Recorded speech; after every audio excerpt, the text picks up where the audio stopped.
Tief im Herzen des Waldes hallte Whitneys Sorge wider, während ihr Husky, Banner, hartnäckig rief. Die Luft war dick vor Spannung, als sie den beunruhigenden Echos durch das dichte Laub folgte, ihre Sorge wuchs mit jedem Schritt.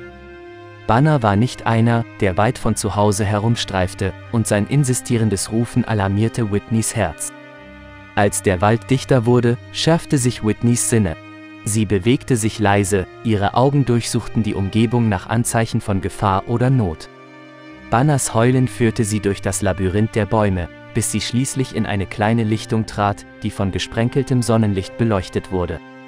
In der Mitte der Lichtung lag eine geschlossene Kiste, ein unpassender Gegenstand mitten in der wilden Natur. Banner umkreiste die Kiste, sein Blick war darauf gerichtet, als ob er etwas wüsste, was Whitney nicht wusste.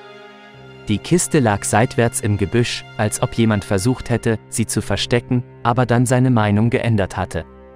Misstrauen zeichnete Whitneys Gesicht, vorsichtig näherte sie sich, ihre Ohren lauschten dem leisen Rascheln von innen.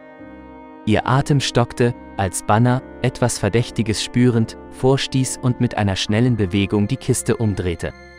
Im Inneren verwandelte sich die Spannung, die ihr Herz umklammert hatte, in schiere Verwunderung. 7 winzige Kätzchen kauerten zusammen, ihre Augen weit vor Angst.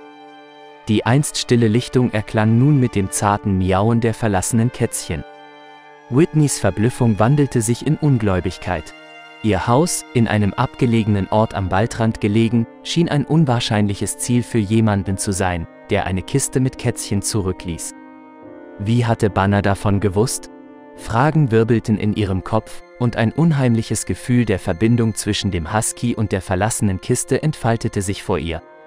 Entschlossen, das Rätsel zu lösen, hob Whitney die Kätzchen auf, wiegte sie sanft an ihrer Brust. Banner stand an ihrer Seite, stupste die winzigen Kreaturen an, seine väterlichen Instinkte setzten ein. Die Heimreise war von Neugier und dem sanften Schnurren der geretteten Kätzchen geprägt, ein großer Kontrast zum Rätsel ihres plötzlichen Auftauchens. Zurück im Haus, während Whitney die Kätzchen fütterte und ihnen Wärme anbot, stand Banner Wache, ein wachsamer Wächter, der über seine neue Familie wachte. Tage vergingen zu Wochen, und die Bindung zwischen dem Husky, der Frau und den Kätzchen vertiefte sich. Whitney konnte nicht anders, als über die Liebe und Fürsorge zu staunen, die Banner auf die winzigen Katzen ausgießen, als ihr standhafter Beschützer. Liebe Freunde, wenn euch das Video gefallen hat, setzt ein Like und abonniert den Kanal.